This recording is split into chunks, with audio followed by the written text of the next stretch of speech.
Hey everybody, it's John Lone King, and I'm here with my weekly market update, Friday, October the 17th. I'm recording this on Thursday the 16th because I am out of town tomorrow. So there is not a lot of news going on right now. Interest rates have been bouncing around. Federal government's been closed. So we haven't been getting a lot of reports. We're waiting for the Federal Reserve to make an announcement a week and a half from now that we think they're going to lower interest rates, but don't hold out hope that that's going to mean mortgage rates are going to drop. They're already lower in anticipation of that. And so if you haven't understood that, listen to my previous podcasts. I go into it a lot in depth. Because there's not a lot of news to cover right now, I want to dive into a topic that I've talked to a few clients about recently, and it has to do with why estate planning matters. Now you might think, oh my God, this is a super boring topic. It doesn't matter to me unless I have millions of dollars, and that just isn't true. And so I want to quickly go through why it matters and what things you should be thinking about. And the first thing I'll tell you is your home, whether you're a homeowner looking to become a homeowner, most people who are listening to me are in one of those two categories. Your biggest asset that you'll ever amass in life is likely to be the equity in your home.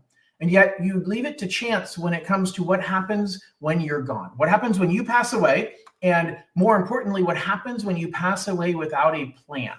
Now, most people say, well, I plan on it going to my kids. Cool. But you have to have that plan be able to be executed properly, or it goes through the court system. So I want you to think about this really, really simply. If you have a home and you're the only owner of that home, by the way, if you co-own it with somebody else, it depends on how you took ownership, because you can co-own where you both equally own all of it. And if one of you passes away, the other one still owns all of it. Or you can own separately where one of you owns half and the other one owns half. And when you pass away, that half goes back to this person. Or you can have it so that each of you own half, and when you pass away, your half goes through the estate process, even though this person is still alive. So that's step one. Know how you hold title. That has to do with whether you're holding title as joint tenants or tenants in common or community property with right of survivorship. I'm going to pause right here and say I am not an attorney. I'm not a tax preparer. I'm not a CPA. I can't give legal advice. I can't give tax advice. So everything I'm about to tell you is my own opinion. It is not tax advice. It is not legal advice. It's me talking to you as a friend. Okay. So the difference between those four ways of holding title, I'm not even going to get into, because I don't want you to hear, oh, John said this version means this. I'm not going to go into that. I'm simply going to say it has to do with how you own with someone else, and whether you guys own together, whether you own next to each other and it goes to the other person, or you own next to each other and your portion goes to somebody else. Okay, so those are the critical pieces when it comes to joint ownership. But here's the key. Whether it's joint owned or owned as an individual, what happens when you're the last one standing and you pass away? And what happens is, if you don't have a living trust, and I'll explain to you what a living trust is in a second, then nobody can sign your name. So you might own the home, and you might say, my kids are going to get the home. And your kids may legally be the right ones to get the home. But who signs over the home to your kids? They can't sign your name and notarize your name signing it over to them. The court system is the only one that can assign the ownership of the asset from you, now that you're deceased, to your family, to your heirs. That process is called probate. The only way to skip probate is to have a living trust. Okay, so these are kind of estate planning basics of what you're looking at. As you're saying, hey, what's going to happen when I'm gone? Who do I want to get my assets? Not just the home, but your bank account, your retirement accounts. Now, your retirement accounts, you must elect a beneficiary. That's an individual person that gets the retirement account when you're gone. Same thing as life insurance, you have to elect a beneficiary. And so you're saying, hey, this person or these shares, this percentage goes to these separate people, this group of people, and you pre-designate that. So that doesn't have to go through probate because it's pre-designated. But anything you own just in your name, your checking account, your car, your home, if you don't take ownership in a trust, then you as an individual own it, and the court has to sign it over. Now, a lot of people say, John, what if I just get a will? Okay, so a will is you saying who you want to get the money, who you want to get the home, who you want to get your furniture, the money, your checking account, your life insurance, all of that. The problem is The will itself cannot sign over ownership to those people. So it has to go through the courts, through probate. By the way, probate is super expensive. There's high fees, and it can take 6 months to 2 years to complete, which means your family, your heirs can't touch your assets during that time because they don't have the right to touch them. They don't have legal ownership of them. And so a will is good because it tells everybody what your wishes are. But people can contest the will. They can say, no, there's a newer version of the will that they told me verbally. And the court has to decide if that's right or wrong. They can contest the will and say, well, when that will was written, they didn't know that I had 3 of their grandchildren that I never told them about. And if they had known about that, then they would have given me more money. Maybe. So that's where you can actually have your written plan overruled by the courts because your family, your heirs can contest that. Okay. Versus if you have a trust. So a trust says this trust is a legal thing. It's a legal entity, like a person is a legal entity, like a business, like a corporation is a legal entity. A trust can own assets. So when you create a trust, you've created this thing that owns all of your stuff. So you change the ownership of your home from you as an individual or a married couple or whatever into it's owned by the trust, not owned by you.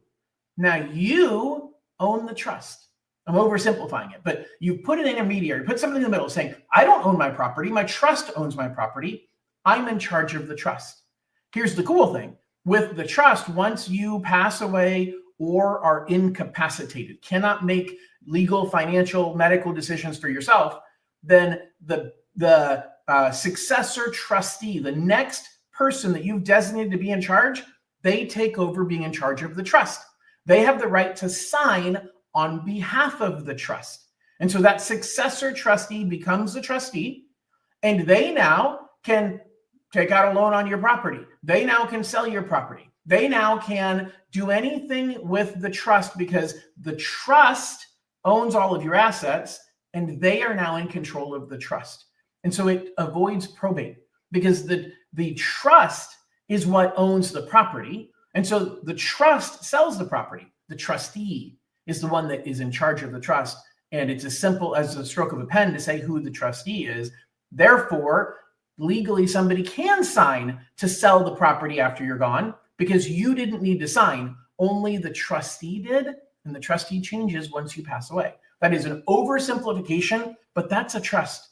And it's, trust me, it's really, really important because it helps you avoid probate. And that's one of the biggest keys is super expensive, super time consuming, can create lots of issues and fighting between family members. And so you need to really focus on getting a trust if you own any type of property, especially if you have children. But if you don't have children, you still want to explain, hey, what's going to happen to my property? You don't want the court to decide, hey, it's going to go to your sister and your brother 50-50. Maybe you don't want it that way. You want to decide where it's going, and you want to keep the process as smooth as it possibly can be. And so what you need to do is you need to get a hold of someone who can create a trust for you. And there's really 2 simple ways to do that. You can use an attorney, an estate planning attorney, or at least in California, there's a category of business people called legal document specialists. I think this is nationwide, but I'm not positive. A legal document specialist is a paralegal that doesn't work for an attorney. They cannot give you legal advice, but they can take your instructions and complete all the documentation. It's kind of like going to a tax preparer instead of a CPA. Like a CPA can give you really good tax advice and prepare your taxes, but they charge a lot more. A tax preparer like H&R Block can do your taxes and they can talk you through when you ask questions, but they can't give you the same level of advice. But if you have a pretty simple and straightforward situation, you don't need that high level of advice that somebody might need, and you can save a lot of money. Typically, if you go to an attorney, you're looking at $1,500 to $5,000 to create a trust. You're looking at less than $1,500 with a legal document specialist. And so what you want to recognize is most estate planning attorneys, they're charging a lot more for their time to discuss the advice, but the actual creation of the trust is done by their paralegal. But a legal document specialist is that paralegal, they're just not working underneath an attorney. Okay, so when you think about this, that is the simplest thing to get started. If you don't know who to reach out to me. I know a lot of estate planning attorneys, a lot of legal document specialists that can help you out. And the key is get it completed, make a trust. Okay, transfer the ownership of the property into the trust, and then keep your plan updated if something changes. If you have children that are under 18, and now as your kids start turning 18, you're going to rethink your trust. You're going to say, well, first of all, I don't have to worry about caring for my children anymore. And secondly, maybe my children should be the trustee, maybe, because they're the ones that are in charge of making the decisions. So you want to make sure you're picking wisely who you choose as a trustee. But guys, just in summary, you want to protect yourself. You want to protect your family. You've worked really, really hard to build an asset, to build a legacy that you can pass on to your children and your children's children. And you don't want that to get tied up in court. You don't want the money to get lost in legal fees. And so understanding the basics of a trust and getting one established is critical in helping you to avoid probate that costs your heirs time and it costs your heirs money. And a will is not good enough. A will simply tells them where you want the money to go, but it doesn't make the money go there. And a judge can throw out your will or change your will, not change your will, change the execution of the will based on people contesting the will and saying, I don't believe that was really what my mom or dad wished. And I think they wanted this, and that's what they told me. And the judge can agree or disagree with that. Is that really how you want things going down? Do you really want your heirs fighting when you're gone? Or do you want to make it simple and say, hey, it's smooth. I've created this wealth that I want to pass on to you, and you want it to be a good thing, not a bad thing. And so it's critical for you to do it the right way. So hopefully that's been helpful. If you have any questions about this or anything else, post in comments. Reach out to me directly. I am interviewing for the job of being your lender, so scan this QR code if there's anything I can do for you. And I look forward to talking with you guys very, very soon. Have a great day. Bye-bye.